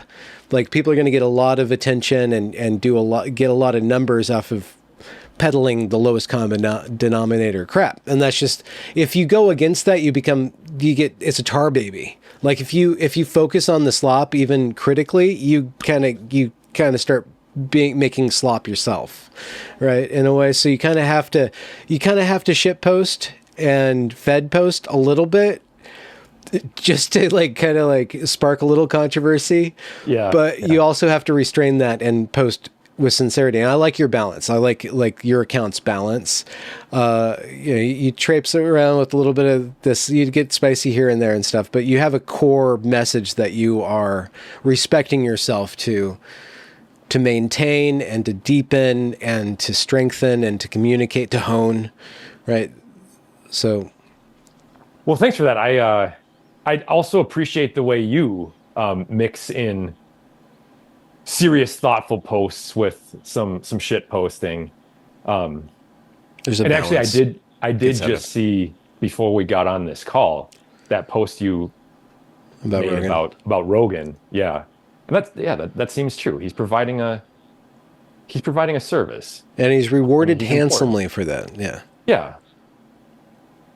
And he also acclimates people to the long form podcast, so they're much more tuned in to listening to something for 2.5 hours, which we're almost at, right? So people are like, they're exercising that muscle. It's very interesting that a lot of the chivalric works of art, the epic poems, were chiefly, they're memorized and they're verbal. They were spoken. Yeah. And they were composed as spoken poems. Like, there's something about the decline of literacy and the rise of the audio visual.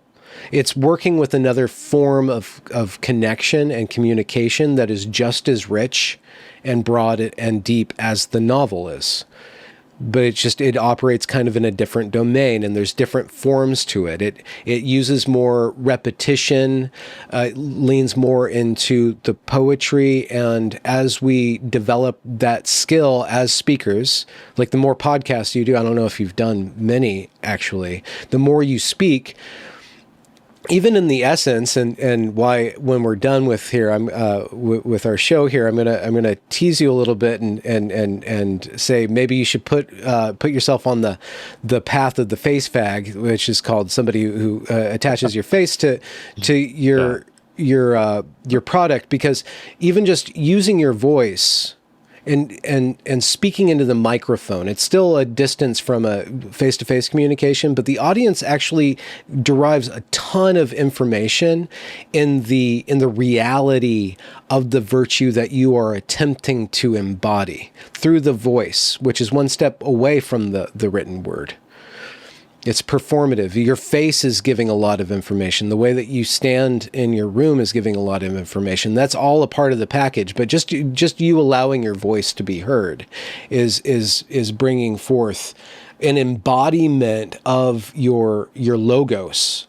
That is, and it totally ties into your aesthetic too. As a bodybuilder, as somebody who's focused on mental health, you have to embody these things, and the embodiment is going to prove whether you're capable or incapable, and prove your weakness and where you need to focus your attention in order to gain strength on.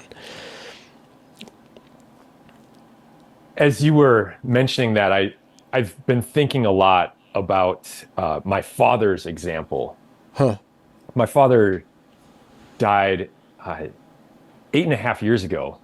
And I've tried to write in honor of him that the man was the most gifted storyteller I've ever met. And it's wild. I mean, to build on what you were saying, it's wild the kind of story that flourishes in the hands of a good bard. And the way the medium is just so very different from so The in his Substack. case, yeah, or the show. In his case, it's actually kind of tragic because he was kind of a TV junkie, and Well, so are you. That's where that comes from then. yeah, I'm a recovering one. But it's wild to think about, the way in which our family watched a lot of television, and this was in the heyday of the laugh track sitcom and Yeah. these things being kind of cheesy. And his stories, though, were so much more powerful. And I'm just thinking, like, one of his favorite subjects was this neighbor that we had who his defining characteristic was that he loved to fight. And he would like, this guy would drive. I grew up in Minneapolis. Or a suburb of, he would drive down to like the darkest part of Minneapolis. I mean, the roughest part, I should say. And he would ask, where he could get some crack. He'd go to the bartender and say, where can I get some crack? And the bartender would, nod at the exit to the back alley. And then a few minutes later, a dealer would be out there. And this guy would then, they'd negotiate the price and the quantity. And this guy would then say, well, I changed my mind. I don't actually want crack. And the whole point was to piss off the drug dealer and his henchmen and get into a fight. And these stories that he would tell about this guy, I mean, this is not like, this is not the most wholesome stuff, but it is really incredibly wholesome on one level. It's not wholesome in this kind of longhouse corporatized way. It's incredibly endearing, and just the way that he, through his stories, made that work. Yeah.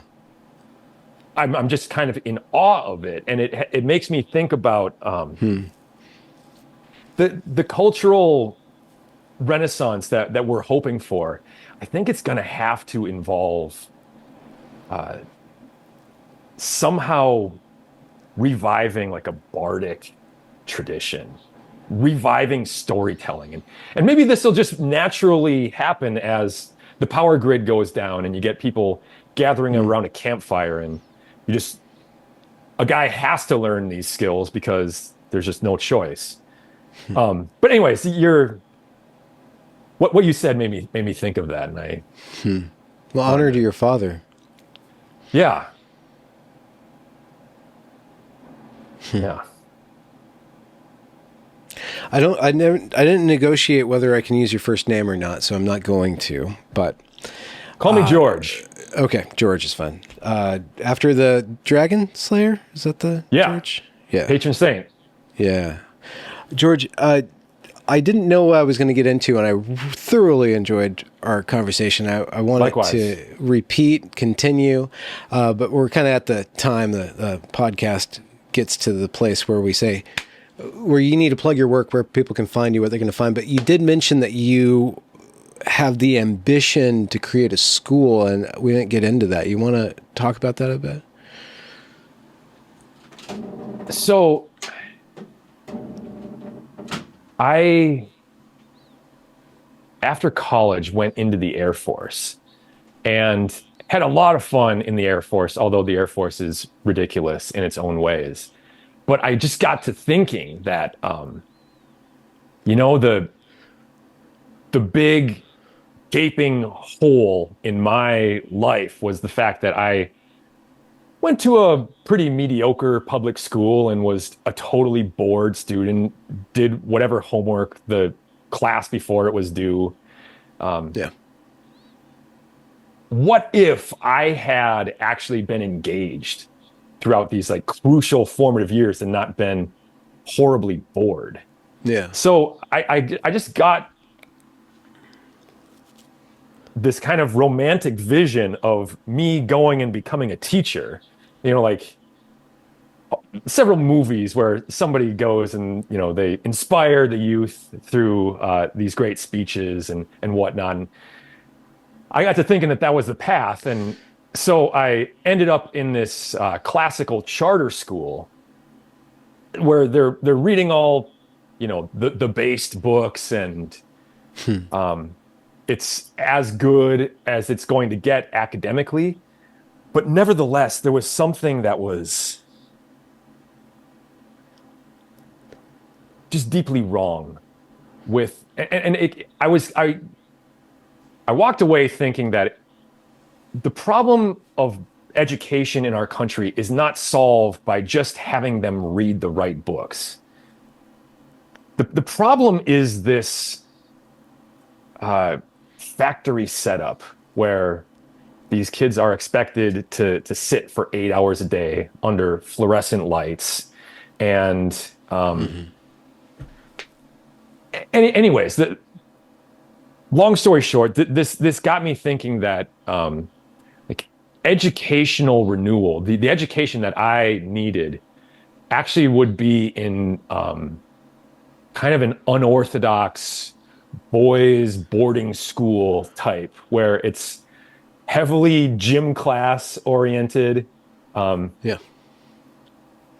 Also, I mean, you would have rigorous academics, but it would be integrated into a really physically active day. I mean, even just, Aristotle style walking and discussing philosophy, walking with your students and discussing history. The vision, this is just kind of my elevator pitch. The vision would be something like that. And we're still a ways away, but that's the dream. Obviously, something that would not be scalable, and Well, you that's definitely kind of the point, run perhaps. afoul of the laws around inclusion with regard Yeah. to the bodily able, or the able-bodied. Yeah, Able-bodied. Yeah. What's the title of Problems your that need book? to be worked out. The title is Chivalry, an Ideal Whose Time Has Come Again. I'm currently working on some pretty significant revisions. Yeah. So I hope in the summer to put out a revised edition that's going to be superior to what's currently available. And do you collect your writing purely on Twitter, X, or is there I've moved. I've now put all of my eggs in the basket of Substack, or I should say, like 11 of the 12 eggs in Substack. Yeah. Substack seems to be kind of aware of some of the things that Twitter has struggled with, and they seem to be a more writer-friendly platform. Yeah. So that's where I would ask people to go if they want to investigate it any further. Yeah. The Chivalry Guild letters at Substack. What's their genre? Is this inspiration, self-help, motivational, philosophical, musings? Yeah. I think it's a blend, and this is kind of why I like Chivalry, is it offers a space for my interest in literature, my interest in history, my interest in cheesy personal development stuff, athletics, martial arts. And then also political commentary, because there is political relevance here. So there's a lot that I feel entitled to cover in my writings on Substack. Excellent. Are you on Substack? I every once in a while I start one, and then I'm like, well, I only had a few things to say about that. I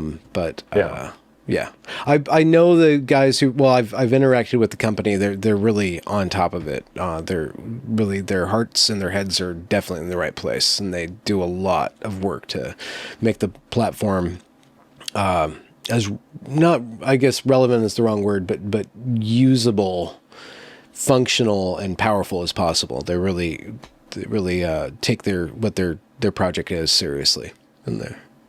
I have defended X against a lot of detractors, but man, they really put you through the ringer as far as the algorithm goes. Oh yeah. There's something off about it lately. Yeah.